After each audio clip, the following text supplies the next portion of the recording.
கடவுள். கடவுள்ன்ற இந்த டாபிக் வந்து ரொம்பவே ஒரு பெரிய டாபிக். அதே மாதிரி ரொம்பவே ஒரு இன்ட்ரெஸ்டிங்கான டாபிக். ஏன் அப்படின்னா, யாராக இருந்தாலும், ஒரு சின்ன பிறந்த குழந்தையிலேருந்து இப்போ வர யாராக இருந்தாலும் கண்டிப்பாக கடவுள்ன்ற இந்த ஒரு வார்த்தையை பற்றி கேட்டிருப்பாங்க, அந்த வார்த்தையை சொல்லியிருப்பாங்க. அதே மாதிரி அவனுடைய வாழ்க்கையில் ஒருத்தன் கண்டிப்பாக ஒரு நாள் ஆச்சும் கடவுளை பற்றி யோசிச்சிருப்பான், கடவுளை பற்றி சிந்திச்சிருப்பான், கடவுளை பற்றி யார்கிட்டயாச்சும் பேசியிருப்பான். சரி, எல்லாத்த பற்றியும் தான் பேசுகிறோம் அப்படின்றப்போ கடவுளை பற்றி மட்டும் ஏன் சிந்திச்சிருப்பான்னு நம்ம ஸ்பெசிஃபிக்காக சொல்கிறோம் அப்படின்னா, எல்லாத்தையும் நம்ம பார்க்குறோம், எதுலையா ஒன்றில் பார்த்துருப்போம். நம்ம இதுவரை யோசித்த விஷயங்கள் எல்லாமே நம்ம ஏதோ ஒரு இதில் பார்த்துருப்போம், எப்படியாச்சும் அதை எக்ஸ்பீரியன்ஸ் பண்ணியிருப்போம், அதோட ஃபார்ம் எதையாச்சும் ஒன்று வந்து நம்ம தெரிஞ்சிருப்போம். ஆனால் இந்த கடவுள்ன்ற அந்த கான்செப்ட் மட்டும்தான் ஃபார்மு, அது எங்கே இருக்குது, எதுவுமே நமக்கு தெரியாமல் பிளைண்டாக அந்த ஒரு வேர்டை வச்சியே நம்ம வந்து புரிஞ்சு வச்சுருக்கோம். அப்போது இந்த கடவுள்ன்ற அந்த ஒரு விஷயத்தை பற்றி எல்லாருமே யோசிச்சிருப்பாங்க, எல்லாருக்கும் ஒரு ஒரு விதமான புரிதல் இருக்கும். ஸோ இது வந்து ஒரு மோரோலெஸ் இஸ் ஒரு ஓப்பன் டாப்பிக்காக இருக்குது. அதே மாதிரி இது ஏன் ஒரு பெரிய டாபிக் அப்படின்னு பார்த்தோன்னா, நம்ம கார்டன் எடுத்துக்கிட்டோன்னா காட் பற்றி பேசிகிட்டே போகலாம், என்ன வேணாலும் பேசலாம். எனக்கு என்ன கடவுளில் தோணுதோ அதை நான் கடவுள் தான் அப்படின்னு சொல்லிட்டு ஸ்ட்ராங்காக நான் வந்து அதை சொல்கிறதுக்கு வந்து எனக்கு 1000 வழிகள் இருக்குது. ஏன்னா காடுன்ற அந்த ஒரு விஷயத்துக்கு ஒரு கரெக்டான டெஃபினேஷன் இல்லை. இதுதான் காட் அப்படின்ற அந்த ஒரு டெஃபினேஷன் இல்லை. அதான் அது ஓப்பன் டாபிக். அப்போ வந்து நான் என்ன வேணாலும் காடாக எடுத்துக்கலாம் அப்படின்றது இருக்கும்போது நான் எதை வேணாலும் பேசலாம், எதை வேணாலும் ஃப்ரெண்டுக்கு கொண்டு வந்து கன்க்ளூட் பண்ணலாம். அண்ட் இப்போ நம்ம பேசுகிற பாட்காஸ்ட்லேயுமே இதுதான் காட்னு சொல்லி கண்டிப்பாக ஒரு கன்க்ளூஷனுக்கு வர முடியாது, வர்றது வேலிடும் இல்லை. இதில் இந்த காட் டாப்பிக்கில் காடுன்ற இந்த கான்செப்டில் நான் ரொம்ப வியந்து பார்க்குற விஷயம் என்னது அப்படின்னா, நம்ம இந்த உலகத்தில் கடவுள்ன்ற அந்த ஒரு வார்த்தைக்கு எத்தனையோ பெயர்கள் இருக்கு இல்லையா, நிறையா நேம்ஸ் இருக்குது. அல்மைட்டின்னு சொல்லலாம், சுப்ரீம்னு சொல்லலாம், சேவியர்னு சொல்லலாம், ஒன் ஹூ கண்ட்ரோல்ஸ் எவ்ரிதிங்னு சொல்லலாம், பாஸ், எல்லாத்தையும் பார்த்துட்ருக்கிறவர், எக்ஸிஸ்டன்ஸ்ன்னு சொல்லலாம், நேச்சர்னு சொல்லலாம். எதனாலும் நம்ம இத்தனை பெயர்கள் இருக்குது கடவுள்ன்ற ஒரு விஷயத்துக்கு. அந்த அத்தனை பெயர்களுக்கு ஏற்ற மாதிரி அத்தனை டைப்ஸ் ஆஃப் ரிலீஜனை நம்ம இந்த வேர்ல்டில் பார்க்கலாம்.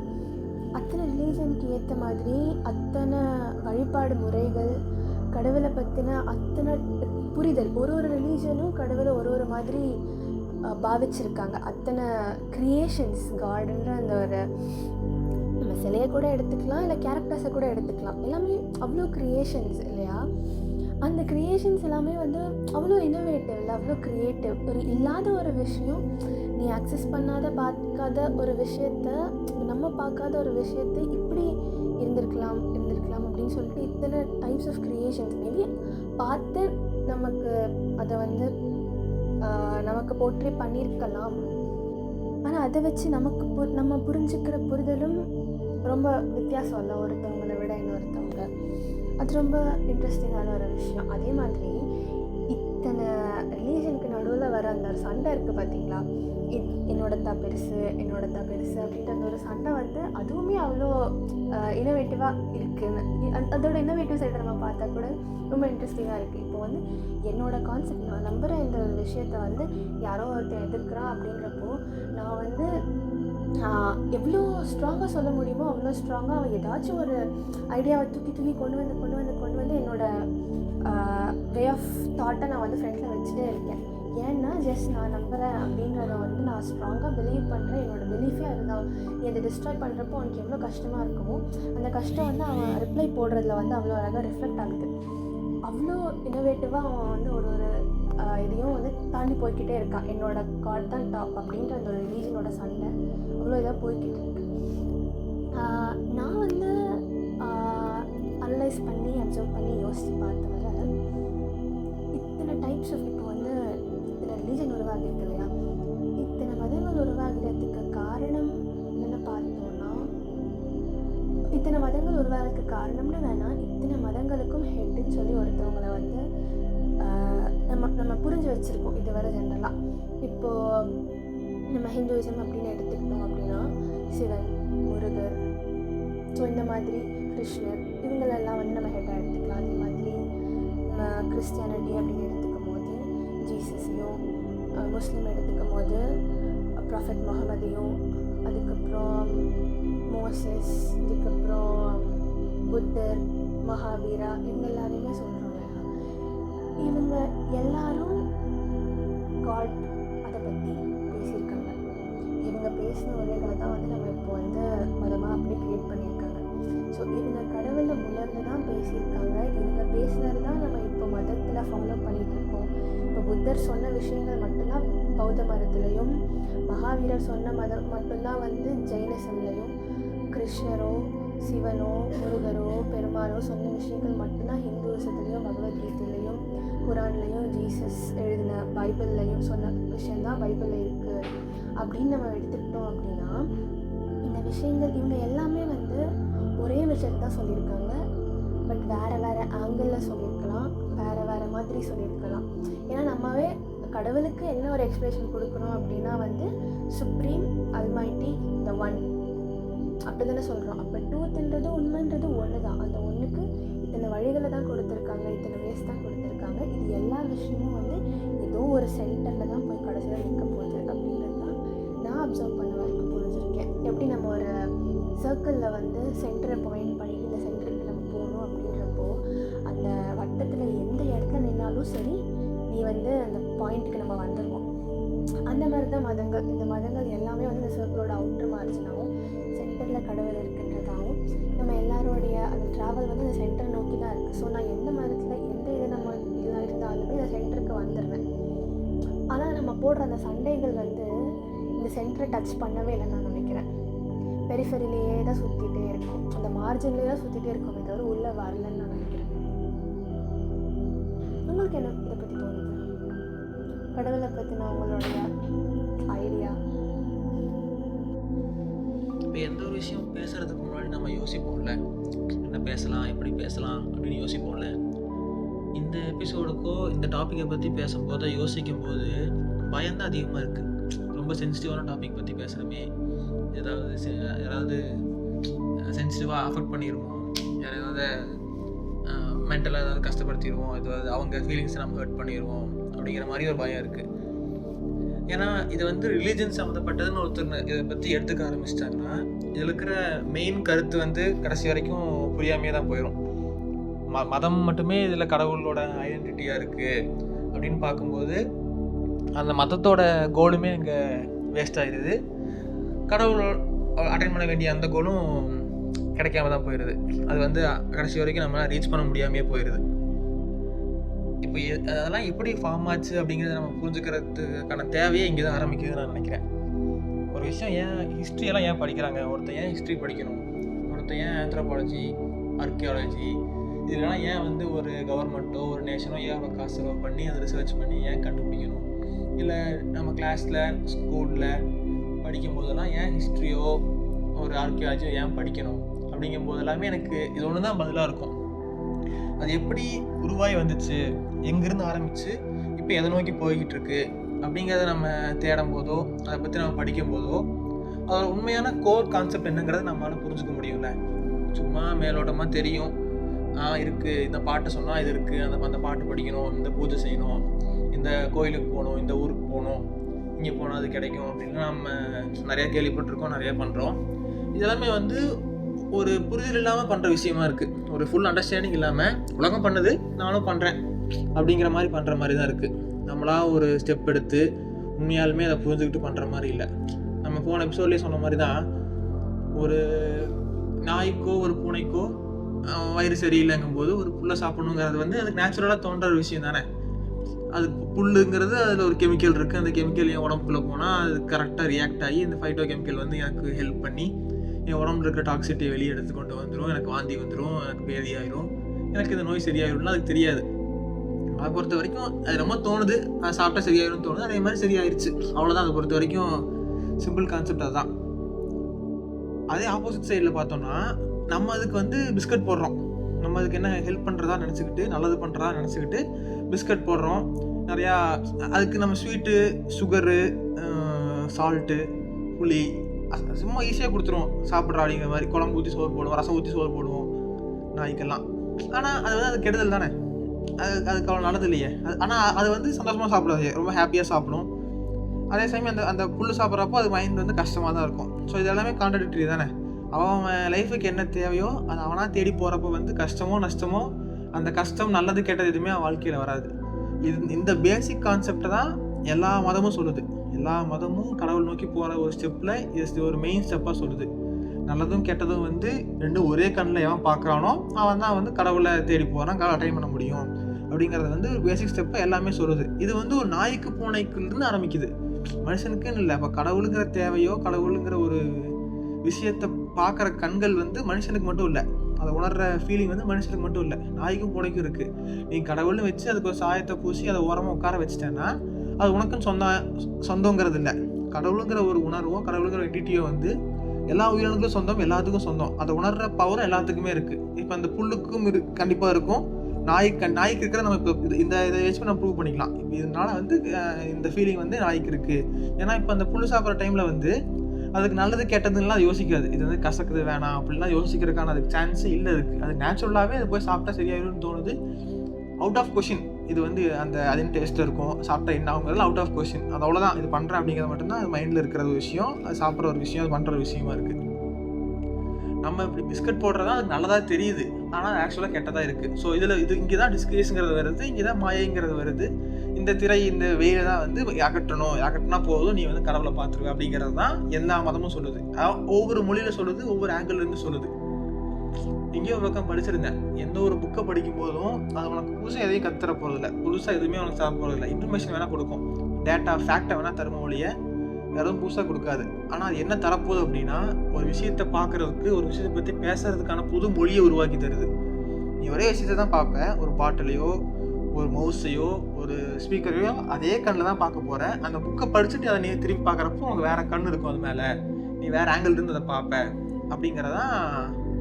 அன்றைக்கி வந்து நான் அதை கற்றுக்கிட்டப்போ எனக்கு செம்ம ஒரு புது உணர்ச்சியாக இருந்தது. நம்ம நிறைய புக்ஸ் படிக்கிறோம், ஸ்கூல் புக் இருக்குது, காலேஜ் புக் இருக்குது, டெக்ஸ்ட் புக்கு, கதை புக்கு, நாவல்ஸு, நான் ஃபிக்ஷன், செல்ஃப் ஹெல்ப்பு, நிறைய புக்கு படிக்கிறோம்.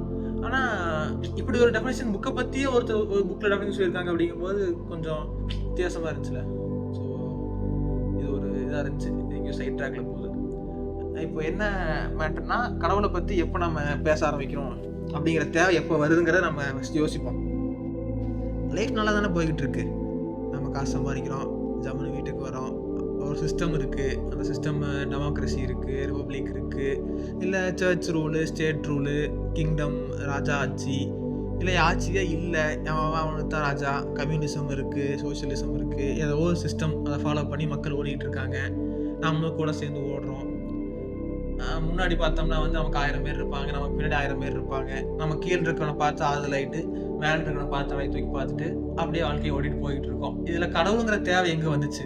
எதுக்கு நான் கடவுளை பார்க்கணும்? தேவையே இல்லாமல் கடவுள் ஒருத்தர் இருக்கான், அவனை கும்பிடணும், கும்பிட்டா நல்லது நடக்கும் அப்படின்லாம் ஏன் பார்க்கணும்? இதுக்கு ஒரு சம்மந்தமே தான் ஒரு ரீசன் வேறு சொல்லுவாங்க. உனக்கு வந்து கண்ணுக்கே தெரியாமல் ஒரு விஷயம் வந்து உனக்கு பை சான்ஸாக கிடச்சதுன்னு நினைப்பேன், அதெல்லாம் உனக்கு கடவுள் கொடுத்தது தான். அதே மாதிரி பை சான்ஸாக உனக்கு எதாவது கெட்டது நடந்திருக்கும், ஒரு ஆக்சிடென்ட் நடக்கும், நீ எதிர்பாராத விதமாக ஒரு விபத்து நடக்கும், அதுக்கெல்லாம் காரணம் பண்ணி கடவுளை கும்பிடாதது தான், அதெல்லாம் வந்து சாத்தானோட செயல் அப்படின்லாம் சொல்கிறக்கும் ஒரு கூட்டம் இருக்குது. இப்போ இது எல்லாத்தையும் நம்ம வந்து எப்படி அணுகிறதுன்னு ஒரு கான்செப்ட் இருக்குல்ல. இதை பற்றி யோசிக்கும் போது நம்ம கடவுளை பற்றி பேச வேண்டிய தேவை வருது. அது வரைக்கும் கடவுளை ஒரு பாட்டுக்கு ஒரு வேலையை பார்த்துட்டு அவன் பாட்டுக்கு ஒரு ஆளாக இருக்கான் வெளியே, நம்ம வந்து அது தொந்தரவு பண்ணவே தேவையில்லை, அது ஓரமாக இருந்துகிட்டே போகுதுங்கிற மாதிரி இருக்குது. இதை பற்றி எல்லாம் யோசிக்கும் போது அதை பற்றி டிஸ்டர்ப் பண்ணணும் அப்படிங்கிற மாதிரி ஒரு ஃபீலிங் இருக்குது. அடுத்து வந்து எப்படி பார்க்குறது, எந்த கண்ணில் பார்க்குறது, ஏன் பார்க்கணுங்கிறத இப்போ நம்ம தெரிஞ்சுக்கிட்டோம். எப்படி பார்க்குறது அப்படிங்கும்போது நமக்கு ஈஸியான வழிகள் இருக்குது.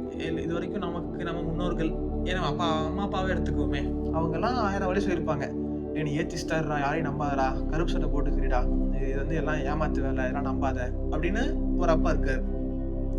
இன்னொரு அப்பா வந்து இல்லை நீ கடவுள் நம்புடா, கடவுள் நல்லது பண்ணுவார், கடவுள் நம்ம நல்லது பண்ணதுக்காக தான் இருக்காரு, நீ கடவுள் நம்பி கடவுள்கிட்ட சரணடைஞ்சிரு, அவர் பாதம் நீ தொடுறப்போ நீ வந்து நல்லா மோட்சம் பெற்று முக்தி அடைந்து நீ வந்து நல்ல ஒரு சோலாக வந்து இந்த உன்னோட வாழ்க்கையோட தத்துவமே அதில் தான் அடங்கியிருக்கு அப்படிங்கிற மாதிரி சொல்கிற அப்பாவும் இருக்கார். இல்லை இந்த மதம் வேணால் அந்த மதத்தை கும்பிடு, அந்த மதம் வேணால் இன்னொரு மதத்தை கும்பிடு அப்படின்னு சொல்கிற அப்பாவும் இருக்கார். இது எல்லாத்துக்குமே அவங்கவுங்க ஆஸ்பெக்டில், இதே ஒரே அப்பா கூட அவங்கவுங்க ஆஸ்பெக்டில் வேறு மாதிரி ஒரே அப்பா கூட சொல்கிற ஆளு கூட இருப்பாங்கன்னு வச்சுக்கோங்களேன். இப்போது இதெல்லாம் வச்சு கம்பேர் பண்ணி பார்த்தாலே போதும்.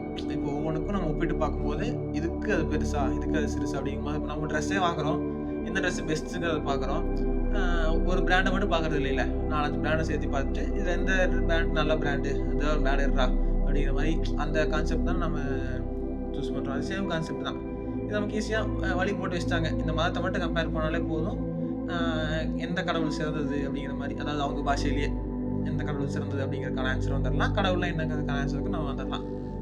இது 2வது. ஸோ எப்படி பண்ணலாம் அப்படிங்கிற மாதிரினா, நம்மலாம் வந்து எப்படியும் யூனோ கார்ட்ஸ் ஆடுற மாதிரி சின்ன வயசில் வந்து என்ன ஆடிட்டு போனால் பவர் ரேஞ்சர்ஸ் கார்டு இல்லை இந்த WWE கார்டு அந்த மாதிரி கார்ட்ஸ் விளாண்டுருப்போம்ல.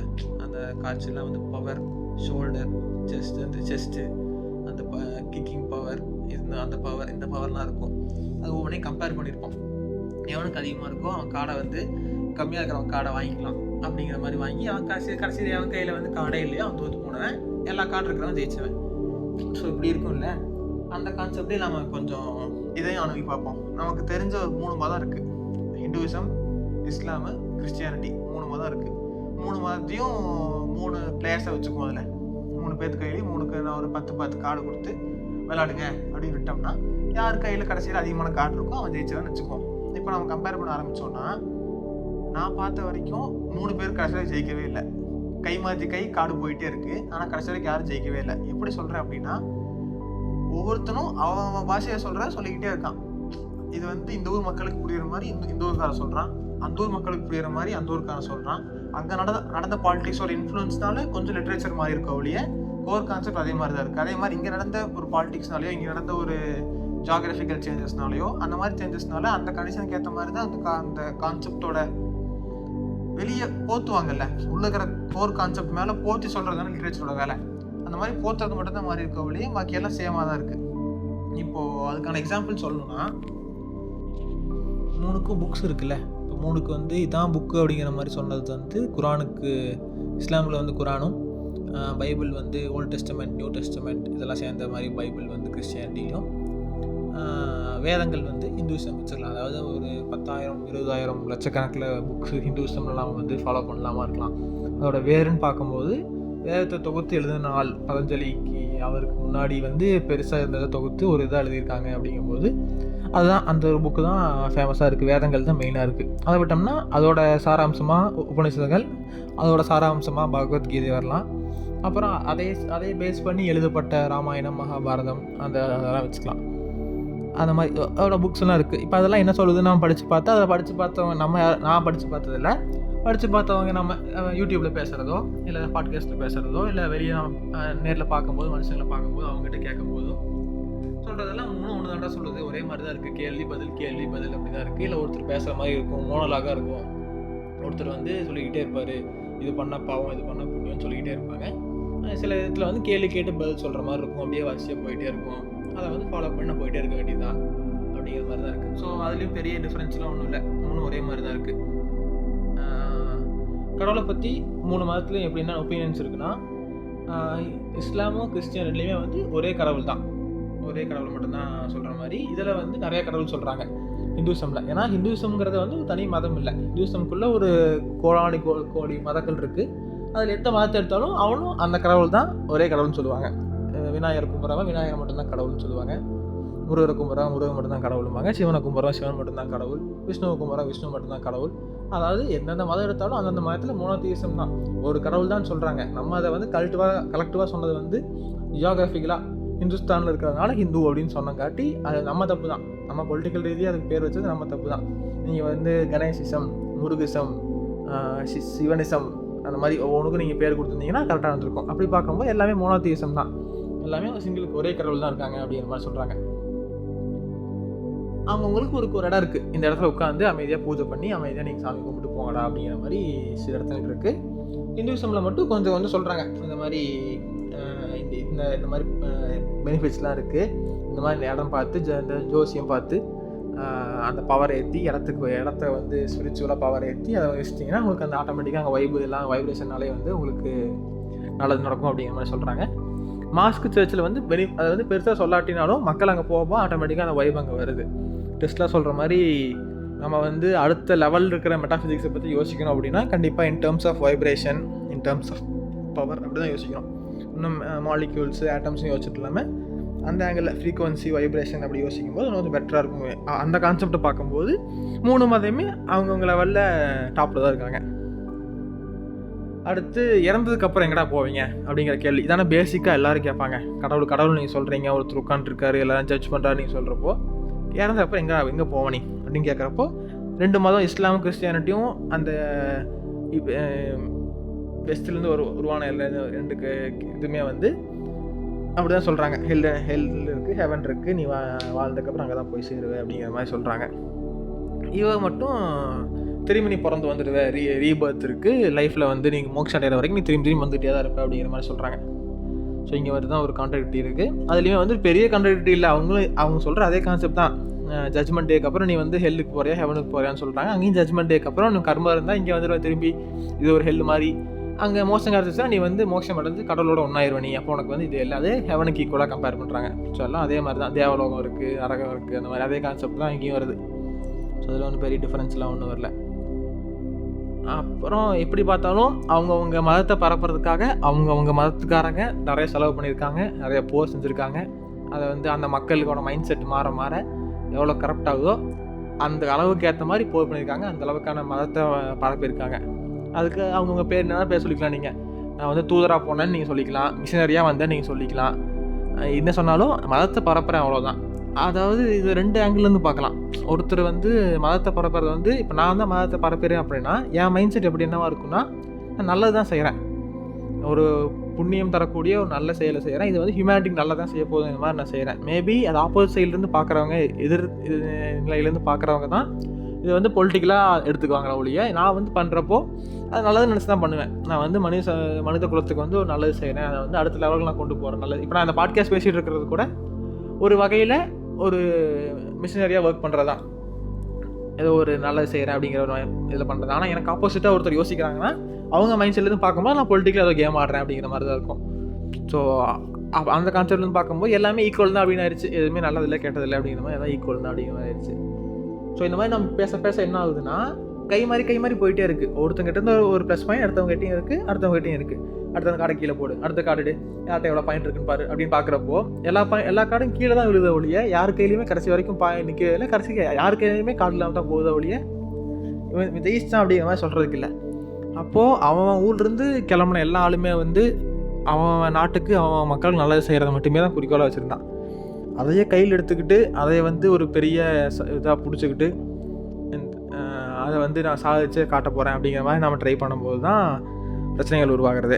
அதை வந்து பொலிட்டிக்கலாக எடுத்துக்கிட்டு ரொம்ப தனக்குன்னு எடுத்துக்கிட்டு பண்ணும்போது தான் பிரச்சனை வராது. அது வரைக்கும் எந்த மதமும் ஒரே சேம் கான்செப்ட் தான் சொல்லுது. இப்போ நான் வந்து விஷ்ணுவும் கும்பிட்றேன், பிரம்மாவும் கும்பிட்றேன்னா கண்டிப்பாக நான் வந்து விஷ்ணுவையும் கும்பிடலாம், இயேசுவையும் கும்பிடலாம், விஷ்ணுவையும் கும்பிடலாம், அல்லாவையும் கும்பிடலாம். ஏன்னா விஷ்ணுவும் சிவனும் விநாயகனுமே ஒன்றும் இல்லையே, அவங்களும் வந்து வேறு வேறையே. அவங்க நேரத்தில் சேர்த்து கும்பிட்றப்போ எப்படி அவங்களையும் கும்பிடாமல் இருக்கலாம், சாதாரணமாக கும்பிடலாமே. ஸோ அப்படி பார்க்கும்போது ஈக்குவலாக எல்லாமே ஈக்குவலாகிடுச்சு. இப்போது இதை பிரித்து பார்த்தா எனக்கு ஈஸியாக கண்டுபிடிச்சிடலாம். இப்போ கடவுளுங்கிறது எல்லாமே சமதான்ப்பா, இதான் ஃபாலோ பண்ண அவசியம் இல்லை அப்படிங்கிற மாதிரி ஒரு முடிவு கொண்டுன்னு வச்சுக்கோங்க. ஆக்சுவலாக என்ன தான் கடவுள், இவங்கெல்லாம் 1000 கதை சொல்கிறாங்க. ஆக்சுவலாக என்ன தான் கடவுள் அப்படிங்கும்போது ஆக்சுவலாக இதை நமக்கு புரிஞ்சிருச்சு அப்படின்னா நம்ம வந்து இங்கே இருக்க போகிற அலையில நமக்கு இது புரியிற டைமில் நம்ம இங்கே இருக்க மாட்டோம்னு வச்சுக்கோங்களேன். ஃபுல்லாக புரியுது அப்படின்னா இது வரைக்கும் புரிஞ்சதை வச்சு ஒப்பேற்றி ஒரு கதை சொல்லலாம், இப்படி தான் இருக்கலாம்ப்பா, அப்படிலாம் இருக்கலாம் அப்படின்னு ஒரு கதை சொல்லலாம். போன எபிசோடில் வந்து ஒரு ஹிண்ட் மாதிரி வந்திருக்கும். இப்போ ஒரு உல்ஃப் பேக் இருக்கும், அந்த உல்ஃபோட பேக்கில் வந்து தலைமை தாங்கிட்டு இருக்கிற ஒரு ஆள் இருப்பான், ஆல்ஃபா இருப்பான். அவனுக்கு பின்னாடி வந்து ஒரு கூட்டம் இருக்கும், பின்னாடி வயசான ஒரு கூட்டம் வரும். அவங்கிற மாதிரி அவங்க வயசான கூட்டத்துக்கு இவன் மேபி சோறு வாங்கி போடலாம், வேணா இருக்கலாம். இப்போ இதில் கடவுள் யார், இந்த கூட்டத்தில் யார் கடவுள் அப்படின்னு பார்த்தா லீட் பண்ணிட்டு போகிறவன் கடவுள்னு சொல்கிறதுக்கு நிறைய சான்ஸ் இருக்குது. இந்த கூட்டத்தில் இருக்கிறவன் கடவுள்னு சொல்கிறதுக்கும் மேபி கூட்டத்தில் யாரோ ஒருத்தன் கடவுளாக எதிர்த்து வந்து வரலாம் அப்படிங்கிறவன். அப்பவும் அவன் லீட் பண்ணால் தான் கடவுளாக மாறுறான். இல்லை பின்னாடி இருக்கிற வயசானவங்க அவங்க தான் அறிவு ஜாஸ்தி, வயசானவங்க நிறையா பார்த்துருப்பாங்க, நிறைய சண்டைகள் இருக்கும், நிறையா உணவு தேடுறதுக்கு போயிருப்பாங்க, அவங்களுக்கு அறிவு ஜாஸ்தியாக, ஸோ அவங்க தான் கடவுள் அப்படின்னு சொல்லலாம். அப்படி இப்போ ஒரு கண்ணில் பார்க்கலாம். இல்லை அப்படின்னா 3 பேர்த்துலேயுமே ஆஸ்பெக்ட் இருக்குது. எல்லாத்துலேயும் அன்பு இருக்குது, எல்லாத்துலேயுமே கோபம் இருக்குது, எல்லாத்துலேயுமே வக்கரம் இருக்குது, எல்லாத்துலேயுமே கடுத்து சாப்பிட்ற ஒரு குணம் இருக்குது, ஒரு வக்கரமான ஒரு குணம், அந்த மிருக குணம் அப்படின்னு சொல்கிற மாதிரி அந்த குணம் இருக்குன்னா எல்லாத்துக்கிட்டையுமே கண்டிப்பாக அந்த கடவுளுங்கிற குணமும் கண்டிப்பாக இருந்திருக்கணும். அந்த இருக்கிற எல்லா விலங்குகளையுமே கடவுளுங்கிற குணம் இருக்கணும். அது எந்த அளவுக்கு எவ்வளோ % வேலை செய்தோ அந்தந்த பொசிஷன் அவன் எடுத்துக்கிறான், அவ்வளோதான். இப்போ ஆல்ஃபா மேலே இருக்கான்னா அவனுக்கு வந்து லீட் பண்ணுற கடவுளோட குணம் ரொம்ப அதிகமாக இருக்குது. அதனால் ஆல்ஃபா மேலே அவன் லீட் பண்ணி முன்னாடி போயிட்டுருக்கான். இந்த கேங்கில் இருக்கிறவங்க வந்து கேங்கில் இருக்கிற வேலையும் செய்ய முடியும், 10-11 இருந்துட்டு போகலாம். அப்படிங்கும்போது அந்த வேலை செய்கிறவங்களுக்குனால தான் அந்த கேங்குள்ளே இருக்க முடியுது. பின்னாடி வயசானவங்களுக்கு இருக்கிறவங்க வந்து அந்த மெச்சூரிட்டியோடு இருக்கும்போது, இல்லை பின்னாடி நான் வந்து அந்த பேக்கை வந்து கல்லுடாலும் யாருக்கும் தெரியாது அப்படிங்கும்போது அந்த செல்ஃப்லெஸ்ஸாக இருக்கும்போது தான் அந்த இடத்துல நான் இருக்க முடியும்.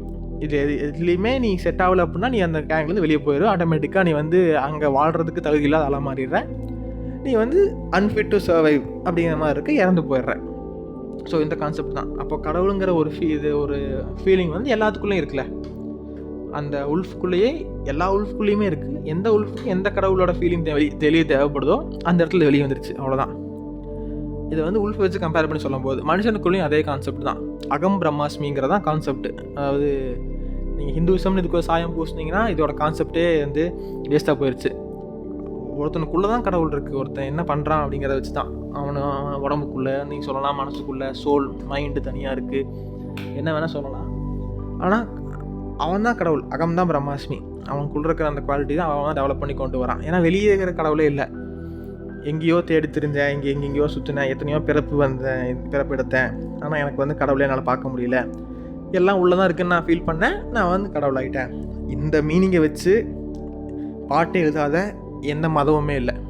நான் வந்து மலை ஏறினேன், காடு ஏறினேன், அதை குதிச்சு போனேன், இதை குதிச்சு போனேன், ஆனால் எனக்கு வந்து கடைசி வரைக்கும் கடவுளே கண்ணுக்கு வரல, கண்ணுக்கு நான் படலை. எத்தனையோ தவம் பண்ணேன், அவ்வளோ கஷ்டப்பட்டு தவம் பண்ணேன், இவ்வளோ கஷ்டப்பட்டு இதே பண்ணேன், ஆனால் எனக்கு வந்து இவ்வளோ நல்லவனா வாழ்ந்தேன். என்னை சுற்றி இருக்கிறவங்க எல்லாருமே மாது சூது எல்லாம் கெட்டு நாசமாக போயிட்டு இருந்தாங்க, ஆனால் நான் வந்து எந்த ஒரு கெட்ட விஷயத்துக்கும் போகாமல் ரொம்ப கரெக்டாக இருந்தேன் அப்படின்னு சொல்லிட்டு, ஆனால் எனக்கு மட்டும் கடவுளே பார்க்க முடியல.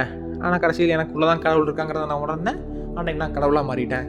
இந்த கான்செப்டை மட்டுமே வச்சு பாட்டு எழுதாத எந்த மதமுமே இல்லை. அப்போ எல்லா மதத்துக்காரரும் யோசித்து பில்ட் பண்ணி ஒரு கூமாச்சியான ஒரு பாயிண்ட்டுக்கு போய் சேர்றான் அப்படின்னா அது இந்த பாயிண்ட்டில் தான் போய் சேர்றான். எங்கேயுமே கடவுள் இல்லை, எனக்குள்ளே தான் கடவுள் இருக்குது அப்படிங்கிற மாதிரி போய் சேர்றான். அப்போ கடவுளுங்கிற கான்செப்ட் வந்து எனக்குள்ளே தான் இருக்குது. அதை நீ எந்த அளவு டெவலப் பண்ணிக்கிறங்கிறத பொறுத்து தான். ஒரு 6 பேக்ஸ் வந்து ஒருத்தனுக்கு இருக்குது அப்படின்னா அதை வந்து உள்ளே தான் இருக்குது. நீ வந்து அதை டெவலப் பண்ணி வெளியே காட்டும் போது அந்த கொழுப்பை எந்த அளவு நீ குறைக்கிறீங்க, ஆட்டோமேட்டிக்காக வெளியே தெரிய போகுது. அதே கான்செப்ட் தான், எல்லாமே உள்ளே இருக்குது. நீ வந்து அது எவ்வளோ கரைச்சி வெளியே காட்டுறியோ அந்த அளவுக்கு நீ வெளியே வருது அப்படிங்கிற மாதிரி. ஸோ இதான் கடவுளை பற்றி எனக்கு இருக்கிற ஒரு பேசிக்கான புரிதல் தான். எனக்கு நான் படித்த வரைக்கும், நமக்கு தெரிஞ்ச வரைக்கும் இதான் எனக்கு இருக்கிற ஒரு புரிதல். இது போலவே எனக்கு ஒரு தாட் வந்துச்சு. நம்ம வந்து சும்மா இருக்கும்போது யோசிப்போம் இல்லையா கடவுள் பற்றி. அப்படி யோசிக்கும் போது கடவுளை ஏன் உருவாக்குனாங்க அப்படின்னு சொல்லிட்டு நான் யோசித்தப்போ எனக்கு வந்து 2 ஆன்சர் கிடச்சிது. ஏன் வந்து கடவுள்ன்ற அந்த ஒரு கான்செப்ட் வந்துச்சு அப்படின்றது. என்ன ஆன்சர் அப்படின்னா, மேபி அந்த காலத்தில் மனுஷன் வந்து அப்போ எல்லாமே ஒரு என்ன சொல்கிறது, ஒரு இண்டிவிஜுவல், ஒரு கூட்டமைப்பு அப்படின்னு ஒன்று இல்லை, ஒரு சொசைட்டின்னு ஒன்று இல்லை. அப்படின்றப்ப தனித்து வாழ்கிறான் அப்படின்னு இருக்கும்போது, இல்லை தனித்து வாழ்கிறதுக்குன்னு மட்டும் இல்லை, ஏதோ ஒரு துயரத்தில் இருந்தோ கஷ்டத்தில் இருப்பான். அப்படின்னு இருக்கும்போது நம்ம எல்லாருமே என்ன தேடுவோன்னா, நமக்கு ஒரு சப்போர்ட் தான் எல்லாருமே எங்கிட்டு இருப்போம் இல்லையா.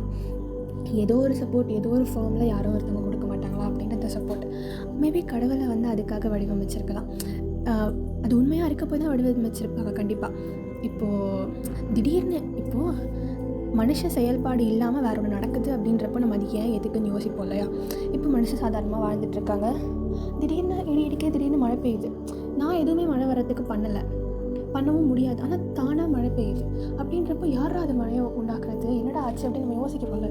அப்போ நமக்கு என்ன புரியுது, நம்மளையும் மேலே ஏதோ ஒரு ஃபோர்ஸ் இருக்குது, மேலே எவனோ ஒருத்தர் இருக்கான் அப்படின்னு சொல்லிட்டு கூட நம்ம விட்டத்தை பார்த்து உட்காந்துட்டு இருக்கலாம். மேலே ஏதோ ஒன்று இருக்குது அப்படின்னு சொல்லிட்டு, அதை நம்மளையும் மாரி ஏதோ ஒரு ஃபோர்ஸ் இருக்குது அப்படின்ற அந்த ஒரு தாட்டு தான் நம்ம எல்லா விஷயத்தையும் நம்ம நோட்டீஸ் பண்ணும் போதும் வருது. புதுசாக எத்தனையோ ஒன்றரை வருது. இப்போது மழை பெய்யும் போது, வெயில் அடிக்கும் போது திடீர்னு ரெயின்போ ஃபார்ம் ஆகுது, திடீர்னு நைட்லேருந்து காலையில் எங்கேருந்தோ ஒரு சூரியன் வெளிச்சம் வருது. அப்படின்றப்போ மனுஷனை தாண்டி, இப்போ இருக்கிறவங்கள தாண்டி, இந்த பூமியில் இருக்கிறவங்கள வாழ்கிறவங்கள தாண்டி ஏதோ ஒரு ஃபோர்ஸ் பிரபஞ்சம் ஃபுல்லாக இருந்துகிட்டே இருக்குது அப்படின்னு அந்த ஒரு தாட் தானே. அப்போது ஏதோ ஒன்று நமக்கு ஹெல்ப் பண்ணுது, ஏதோ ஒன்று நமக்கு மேலே சுப்ரீமாக இருக்குது அப்படின்னு யோசிக்க வந்து தான் கடவுள்ன்ற அந்த கான்செப்ட். அவன் பேரை நம்ம கடவுள்னு வச்சிடலாம் அப்படின்னு சொல்லிட்டு வச்சவங்க தான் நான் நினைக்கிறேன். இது ஒன்று நம்மளை ஏதோ ஒரு விஷயத்துலேருந்து பாதுகாத்துக்க ஏதோ ஒன்று மேலே இருக்குது. எப்போவுமே யார் கைவிட்டாலும் சரி, மேலே இருக்கிற அந்த ஒன்று நம்மளை பாதுகாக்கும், எப்போவுமே நமக்காக இருக்கும். ஒரு ஹோப் கொடுக்குற மாதிரி ஒரு ஃபீல் கொடுக்குது கடவுள்ன்ற அந்த கான்செப்ட். இப்போ நம்மளே சாதாரணமாக துயரமாக இருந்துச்சுன்னா ஆட்டோமேட்டிக்காக நம்ம ஒரு கோவிலுக்கு போய் உட்காரதோ, இல்லை அமைதியான ஒரு இடத்துல போய் உட்காரதோ, எந்த சிந்தனையும் இல்லாமல் யார்கிட்டையா போய் சொல்கிற மாதிரி கடவுள்கிட்ட போய் சொல்கிறதோ, இது வந்து எல்லோரும் பண்ணக்கூடிய ஒரு சகஜமான ஒரு ப்ராக்டிஸ். இது ஒன்று. இன்னொன்று வந்து நம்ம ஒரு தவறு செய்யாமல் பார்த்துக்கிறதுக்கு. இப்போது ஏதோ ஒரு ஃபோர்ஸ் மேலே வந்து உன்னை காப்பாற்றுது அப்படின்னா அதே ஃபோர்ஸ் மேலேருந்து உன்னை பார்த்துட்ருக்குன்னு அர்த்தம். ஏன்னா உன்னை பார்க்குறனால தான் நீ எப்போ வந்து கஷ்டத்தில் இருக்க அப்படின்னு பார்த்து உன்னை காப்பாற்ற முடியும். அப்போ ஏதோ ஒரு ஃபோர்ஸ் எப்போவுமே கண் மூடாமல் திறந்து வச்சுக்கிட்டே இருக்குது, கண்ணை திறந்து வச்சு எல்லாரையும் பார்த்துட்டே இருக்குது. இந்த ஃபோர்ஸ் என்ன பண்ணும் அப்படின்ற போது நம்மளை வந்து எந்த ஒரு கெட்ட செயலும் செய்யாமல் ஒரு நல்ல விஷயத்துக்கு, நீ கெட்டது நல்லதுன்னு ஃபிக்ஸ்டாக பேசலை, பட் நம்மளுடைய கடமையிலேருந்து தாண்டாமல் நம்மளை பார்த்துட்டே இருக்காங்க ஏதோ ஒன்று அப்படின்னு சொல்லி அந்த ஒரு நம்மள ஒரு விழிப்புணர்வு நிலையை வச்சுட்ருக்கு. நம்மளை ஏதோ ஒன்று அப்சர்வ் பண்ணிட்டே இருக்குது. அப்போ நம்மளுடைய வேலையிலேருந்து தவறக்கூடாது அப்படின்ற அந்த ஒரு நம்மளை யாரோ வாட்ச் பண்ணிகிட்டு இருக்காங்க அப்படின்ற ஒரு சென்ஸ் கொடுக்குது. நான் இது ஒரு கதை படித்தேன். என்னதுன்னா, ஒருத்தவர் அந்த காலத்தில் குருகுலத்தில் ஒரு அவருடைய டீச்சர் அவர் வந்து அந்த செஷனுக்கு கொடுக்குறாங்க, ஒரு பழத்தை கொடுக்குறாரு அந்த குரு அந்த செஷனுக்கு. அவர் என்ன சொல்கிறாரு அப்படின்னா, நீ இந்த பழத்தை வந்து யாரும் பார்க்காத போது சாப்பிட்ரு அப்படின்னு சொல்கிறாரு. அப்படி சாப்பிட்டா நீ இந்த டெஸ்ட்டில் பாஸு அப்படின்னு சொல்லிட்டு சொல்கிறாரு. அந்த செஷனும் வந்து வாங்கிட்டு போயிட்டு ஒரு ரூமுக்காக போகிறாங்க. அவங்களுடைய குருகுலத்துலேருந்து வெளியில் எங்கேயோ தூரமாக தள்ளி போயிட்டான். அங்கே மிருகங்கள் இருக்குது, பறவை இருக்குது, அதையும் தாண்டி தள்ளி போயிட்டான். ஏதோ ஒரு வீடு இருக்குது, ஏதோ ஒரு ரூம் இருக்குது. அந்த ரூமில் ஒரு ரூமை கண்டுபிடிச்சிட்டான். டோரை திறந்து உள்ளே எதுவுமே இல்லை, சுற்றி முற்றி ஆளே இல்லை, ஒரு இடத்த கண்டுபிடிச்சிட்டான். ஆனால் அங்கே போய் கூட அவன் சாப்பிடல. திருப்பி ரிட்டன் வந்து அந்த குருட்டையே கொடுத்துட்டான். இல்லை, என்னால் சாப்பிட முடியல அப்படின்னு. ஏன்னு பார்க்கும்போது எல்லா இடத்துலையும் கடவுள் என்னை பார்த்துட்டே இருக்காங்க, எல்லா இடத்துலையும் கடவுள் நிறைஞ்சிருக்கு. ஸோ என்னை பார்த்துட்டே இருக்காங்க. நான் வந்து யாரோட சூப்பர்விஷனுக்கும் இல்லாமல் நான் தனிச்சு இல்லை, யாரோ ஒருத்தவங்க என்னை பார்த்துட்டே இருக்காங்க. ஸோ நான் எந்த இடத்துலையும் தனியாக இல்லை அப்படின்னு சொல்லிட்டு அவன் அந்த பழத்தை சாப்பிடாமலே கொடுத்துட்டான். அப்போது அந்த ஒரு வாட்ச்ஃபுல்னஸ், அந்த ஒரு விஷயம், நான் ஏதோ பார்த்துட்டே இருக்குது அப்படின்றத ஒரு நம்மளை கரெக்ட் பண்ணிகிட்டே இருக்கும். நம்ம என்ன தப்பு செஞ்சாலும் தப்புன்றது ஒரு சிலருக்கு நமக்கு தெரியும் இல்லையா. இப்போ நம்ம இந்த செயல் செய்கிறோம் அப்படின்றப்போ அது ஒரு கெடுதலை விளைவிக்குது அப்படின்னா அந்த செயல் நம்ம தப்புன்னு சொல்லலாம். அந்தந்த இடத்துக்கு ஏற்ற மாதிரி மாறும்.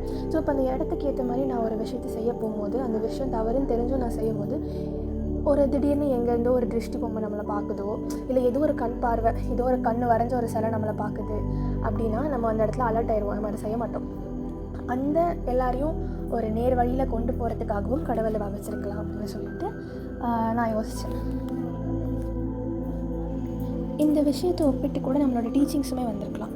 இப்போது நம்மளை ஹிந்துவில் வந்து வேதங்களாக இருக்கட்டும், உபனிஷங்களாக இருக்கட்டும், பகவத்கீதையாக இருக்கட்டும், இல்லைனா கண்ட புராணமாக இருக்கட்டும், எந்த ஒரு புராணமாகவும் இருக்கட்டும், அதே மாதிரி கிறிஸ்டியானிட்டியில் பைபிளாக இருக்கட்டும், நியூ டெஸ்டமெண்ட், ஓல்டு டெஸ்டமெண்ட், குரானாக இருக்கட்டும், இல்லை தால்முடாக இருக்கட்டும், எதுனாலுமே இருந்தாலுமே அங்கே அதில் என்ன இருக்குது அப்படின்னு நம்ம பார்த்தோன்னா ப்ராப்பரான ஹியூமன் எப்படி இருக்கணும், அதை ஃபுல்லாகவே டீச்சிங்ஸ் உபதேசமாக தானே இருக்குது. உபதேசம் எதுக்கு? நீ உன்னோட வாழ்க்கையை எப்படி அணுகணும், எந்த ஒரு கஷ்டங்களும் இல்லாமல் எப்படி சரியாக நீ நிம்மதியாக சந்தோஷமாக வாழணும், அதுதானே கொடுக்குது. இப்போ நீ நிம்மதியாக சந்தோஷமாக வாழணும் அப்படின்னா எனக்கு நீ எந்த தவறு பண்ணாமலும் இருக்கணும். ஏன்னா நம்ம என்ன பண்ணுறோமோ அதுதான் நமக்கு திருப்பி கிடைக்கும். நியூட்டன்ஸ் தேர்ட் லா மாதிரி தான். அப்போது நம்ம சந்தோஷமாக இருக்கணும் அப்படின்னா நம்மளுடைய செயல்கள் நல்லதாக இருக்கணும். அப்போ அந்த செயல்கள் சரியாக இருக்கிறதுக்காக தான் நம்ம இந்த உபதேசங்கள் எல்லாத்தையுமே நம்ம க்ரோத்ரூ பண்ணி பார்த்தோன்னா எல்லாமே உபதேசங்களாக தான் இருக்கும். இப்போ இந்த உபதேசத்துக்காக தான் வந்து நம்ம இதெல்லாமே படைக்கப்பட்டிருக்குன்னே வச்சுக்கலாம். இந்த உபதேசம் வந்து மனிதனால் மட்டும்தான் புரிஞ்சிக்க முடியும், மனிதனால் மட்டும்தான் ஃபாலோ பண்ண முடியும். அதனால தான் நம்ம man is the bridge between animal and God அப்படின்னு சொல்கிறோம். இந்த உபதேசம் எதுக்கு? நம்ம சரியாக வாழறதுக்காக. நம்ம வந்து கரெக்டாக வாழும்போது நம்மளுடைய அந்த லெவல் ஆஃப் நம்மளுடைய லெவல் இருக்கு இல்லையா, அது மேலே உயர்ந்து போய்கிட்டே இருக்கும்போது நம்ம கடைசியில் அந்த கடவுள்ன்ற நிலைக்கு போய் அடைஞ்சிடுறோம். அந்த ஒரு பாதையை கொடுக்கறது தான் இத்தனை ரிலீஜன் நமக்கு வந்து சொல்லி கொடுத்துருக்கு. நம்ம எப்படி அந்த சர்க்கிள் வந்து சென்டரில் தான் நம்ம வந்து நம்ம கடவுள் அப்படின்னு வச்சுக்கிட்டோம் அப்படின்னா சுற்றி இருக்கிற இந்த மார்ஜின்ஸ் தான் நம்ம இருக்கோன்றப்போ ஒரு ரிலீஜனும் அந்த சென்டருக்கு வரதுக்கான ரூட்டு அதான் நமக்கு போதிச்சிருக்கு. ஸோ அந்த ரூட்டை வந்து நம்ம கடைபிடிட்டு எந்த ரூட்டில் இருந்தாலும் நம்ம போகலாம். ஒருத்தவனுக்கு ஒரு ரூட்டை இதாக இருக்கும். இப்போ தமிழ்நாட்டில் இருக்குன்னா நம்ம தமிழ் தான் பேசி ஆகணும். அதே மாதிரி அவன் இந்த இடத்துல இருந்தால் அவனுக்கு இதுதான் பிடிச்சிருக்கலாம், அவன் இப்படி தான் பிறந்திருக்கான் அப்படின்னா அவனுக்கு பிடிச்ச மாதிரி அவனுக்கு எது ஒத்து போகுதோ அந்த வழியில் அவன் நடந்து போகிறான். அதுக்குன்னு இது தப்புன்னு சொல்லிட முடியாதுல்ல. ஸோ எல்லாமே டெஸ்டினின்னு பார்த்தா ஒரே இடத்துல தான் கொண்டு போய் முடிக்குது. அந்த இடத்துல கொண்டு போய் முடிக்கிறதுக்கு தான் அந்த தேவையே அதுதான். அந்த இடத்துல கொண்டு போய் முடிக்கணும், அதுதான் தேவை. அப்போ எல்லா ரிலீஜனும் அந்த தேவை தான் பண்ணுது. இது வந்து நிஜமான கடவுள்னா என்ன, ரிலீஜன் தான் என்னென்னு ஒரு உணர்த்தியவன் எந்த ஒரு சண்டையும் போட மாட்டான். இந்த ஒரு விஷயத்தை அவன் புரிஞ்சுக்கிட்டான் அப்படின்னா. இப்போ நம்ம போடுற சண்டை எல்லாமே அந்த வட்டத்தோட அவுட்டர் சர்ஃபேஸில் தான் இருக்கே தவிர சென்டரில் ஒரு சண்டையுமே போனதில்லை. அதாவது கடவுள்கிட்ட நம்ம 1% நெருங்கல. இந்த சண்டை எல்லாமே பெரிஃபரி தான். என்னோட கடவுள் பெருசு, என்னோடது பெருசு, என்னோடது பெருசு. ஒரு அந்த விஷயத்தை பற்றி முழுசாக தெரியாதவன் தான் இவ்வளோ உரையாடுவானே தவிர ஒன்ஸ் அவன் புரிஞ்சுக்கிட்டான் அப்படின்றப்போ அவனுக்கு இந்த பேச்சே தேவையில்லை. அவன் இதை பற்றி பேச மாட்டான்னு சொல்ல வரல, இந்த ஒரு பேச்சுக்கு அவன் காது கொடுத்து கூட கேட்க மாட்டாங்க. அந்த ஒரு நிலையில் வந்துடுவாங்க. அண்ட் இந்த கான்செப்டை பற்றி பேசணுன்னா பேசிகிட்டே போகலாம், ஒரு ஃபுல் ஸ்டாப்னு இல்லவே இல்லை.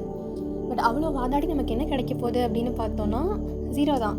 ஏன்னா ஃபைனல் ரிசல்ட் வந்து இவ்வளோ சண்டைகளும் வந்து சும்மா அவுட்டர் சர்ஃபேஸில் தான் நடக்குது அப்படின்றப்போ நமக்கு தேவை வந்து உள்ளே போகிறது தான். ஆனால் நம்ம வெளியே தான் தேடிட்டு இருக்குன்றப்போ ரிசல்ட்டும் 0வாக தான் இருக்கும்.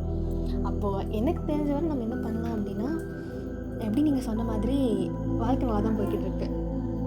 ஏதாவது ஒரு துயரம் வந்தால் அப்போது கடவுளை எடுத்துக்கலாம். அவங்க நம்ம கடவுளை வந்து ஒரு சப்போர்ட்டராக வச்சுக்கலாம். அவர் சொன்ன அந்த விஷயங்களை ஞாபகம் வச்சுக்கலாம், அமைதியாக போய் உட்காரலாம். அப்போ அந்த நிலையில் நம்ம அந்த விஷயத்தை எடுத்துக்கலாம். ஒரு அந்த கடவுள்கிட்ட அந்த ஒரு வார்த்தையை நான் சொல்கிறேன், அந்த காடுன்ற ஒரு கான்செப்ட், அந்த ஒரு வார்த்தையை வந்து நம்ம நடுவில் வச்சுருவோம். நம்மளுடைய வாழ்க்கையை நம்ம ஓட்டிகிட்டே இருப்போம். எப்போ நமக்கு தேவையோ அப்போ அந்த விஷயத்தை போய் எடுத்துப்போம். எடுத்துகிட்டு அதை வச்சுக்கக்கூடாது, அதை நம்மளோட ஐடென்டிட்டியாக வச்சுக்கக்கூடாது. ஒன்ஸ் நம்ம எடுத்துகிட்டு அந்த தேவை முடிஞ்சிருச்சு அப்படின்றப்போ இந்த இடத்துல அதை எடுத்த இடத்துலேயே திருப்பி வச்சிடலாம்.